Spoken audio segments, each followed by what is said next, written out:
নমস্কার বন্ধুরা, আমার ভিন্ন স্বাদ চ্যানেলে আপনাদের সবাইকে স্বাগত। আশা করি আপনারা সবাই খুব ভালো আছেন। আজ আমি দেখাবো বাড়িতেই খুব সহজে তৈরি করে নেওয়া যাবে দারুণ স্বাদের চিকেন ব্যাটার ফ্রাই।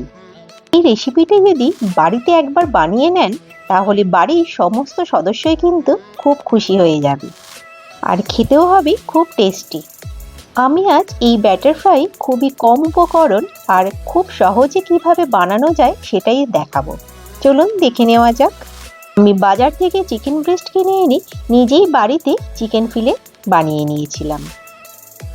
বাড়িতে কেটে বানিয়েছিলাম বলে ফিলেগুলো সব কিন্তু সমান মাপের হয়নি, তাতেও কোনো অসুবিধা হবে না, কিন্তু খেয়ে তৃপ্তি হবে।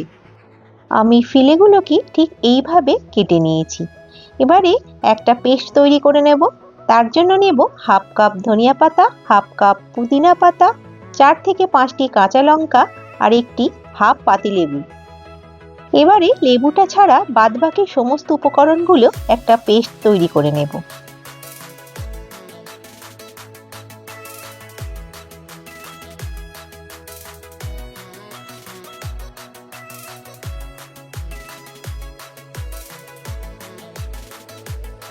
অন্যদিকে চিকেন ফিলেগুলোকে প্রথমে একবার ম্যারিনেশন করে নেব।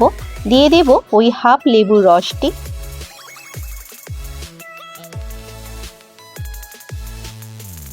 আর দিয়ে দেব 1 চামচের মতো নুন। হাতে করে সমস্ত ফিলেগুলোর ওপরে ছড়িয়ে দেব।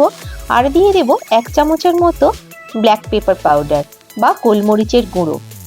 এবারে এই 3টি উপকরণ দিয়ে ভালোভাবে চিকেন ফিলেগুলোকে এদিক ওদিক করে মাখিয়ে নেব। প্রথম স্টেজে এই ম্যারিনেশনটা করে মিনিমাম 10 থেকে 15 মিনিট রেখে দিতে হবে সেট হওয়ার জন্য। এতে করে চিকেনটা ভেতর থেকে সফট এবং জুসি হবে। এবারে 10 মিনিট পর এর মধ্যে অ্যাড করে দেব 1 চামচ আদা রসুনের পেস্ট, আর দিয়ে দেব আগে থেকে তৈরি করে রাখা পেস্টটা।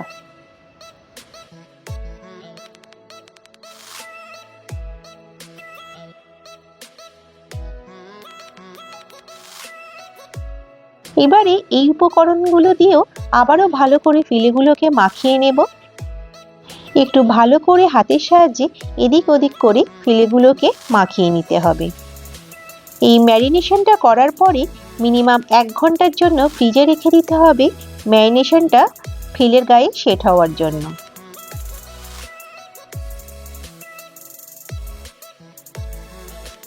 এরপরে আমি একটি ব্যাটার তৈরি করে নেব।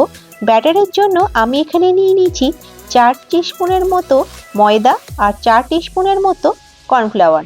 এখানে ময়দা এবং কর্নফ্লাওয়ারের অনুপাতটা সমান সমান রাখতে হবে।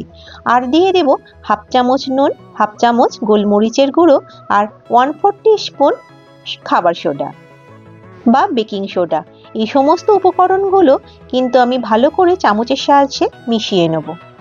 এরপর অ্যাড করে দেব 4 থেকে 5টি বরফের টুকরো এবং পরিমাণ মতো ঠান্ডা জল। আপনারা ঠান্ডা জলের পরিবর্তে চিল্ড স্প্রাইটও ব্যবহার করতে পারেন। জলটা অবশ্যই একদম চিল্ড হতে হবে, তবেই ব্যাটার ফ্রাইটা দীর্ঘ সময় পর্যন্ত ক্রাঞ্চি থাকবে। দেখুন আমার ব্যাটারের টেক্সচারটা ঠিক এই রকম এসেছে, আর ঠিক এই রকমই রাখতে হবে যাতে ফিলের গায়ে ভালোভাবে কোট করা যায়। চিকেন ফিলেটগুলো আমার ভালোভাবে সেট হয়ে গেছে ফ্রিজ থেকে বার করার পরে। এবারে আমি একটি কড়াই নিয়ে নিয়েছি। গ্যাসের ওভেনে কড়াইটা বসিয়ে তাতে পর্যাপ্ত পরিমাণে ফ্রাইগুলো ভাজার জন্য তেল নিয়ে নিয়েছি এবং তেলটা একদম মিডিয়াম ফ্লেমে গরম করে নিয়েছি। এবার গ্যাসের ফ্লেমটা একদম লো করে দেব এবং একটি একটি করে চিকেন ফিলেট নিয়ে ব্যাটারের মধ্যে ডুবিয়ে নেব। ব্যাটারের মধ্যে ফিলেটগুলোকে কোটিং করে তারপরে তেলের মধ্যে দিয়ে দেব এবং অবশ্যই গ্যাসের ফ্লেমটা এই সময় কিন্তু লো করে রাখবো।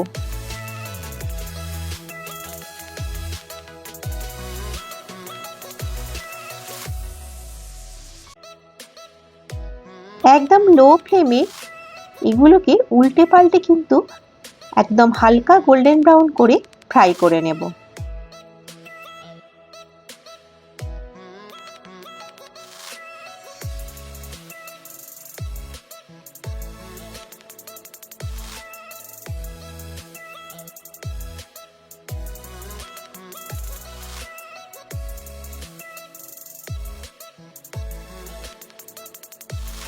এইরকম হালকা গোল্ডেন ব্রাউন হয়ে গেলে আমি ব্যাটার ফ্রাইগুলোকে তেল থেকে তুলে নেব। আবার পরবর্তী স্টেজে আর একবার করে কিন্তু আমি এই ব্যাটার ফ্রাইগুলোকে ফ্রাই করব। একই পদ্ধতিতে আবার একটি চিকেনের ফিলেকে আমি ব্যাটারের মধ্যে ডিপ করে তেলের মধ্যে দিয়ে দেব এবং উল্টে পাল্টে হালকা গোল্ডেন ব্রাউন করে ফ্রাই করে নেব।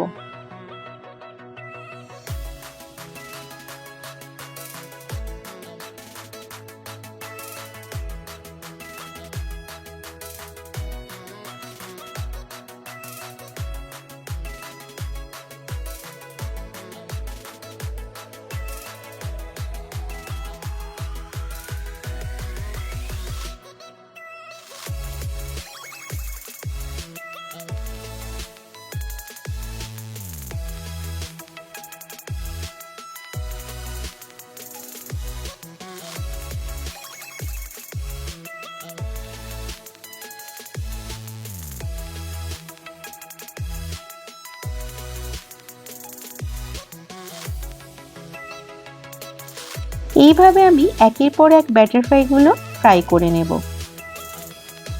ভালো করে তেল ঝরিয়ে তেল থেকে তুলে নিতে হবে। আবারও দ্বিতীয় পদ্ধতিতে ঠিক একইভাবে আমি এই গোল্ডেন ব্রাউন করে ভেজে রাখা ব্যাটার ফ্রাইগুলোকে আমি একটু আবার তেলের মধ্যে দেব এবং লো ফ্লেমে আবার ভালো করে ফ্রাই করে নেব। এতে করে ব্যাটার ফ্রাইগুলো খুব ভালো ক্রাঞ্চি থাকে এবং খেতেও খুব টেস্টি হয়। দেখুন ঠিক এইভাবে ফ্রাই করে তেল ঝরিয়ে আমি তেল থেকে তুলে নেব। এইভাবে পরপর আমি ফ্রাইগুলোকে দুবার করে ভেজে রেডি করে নেব।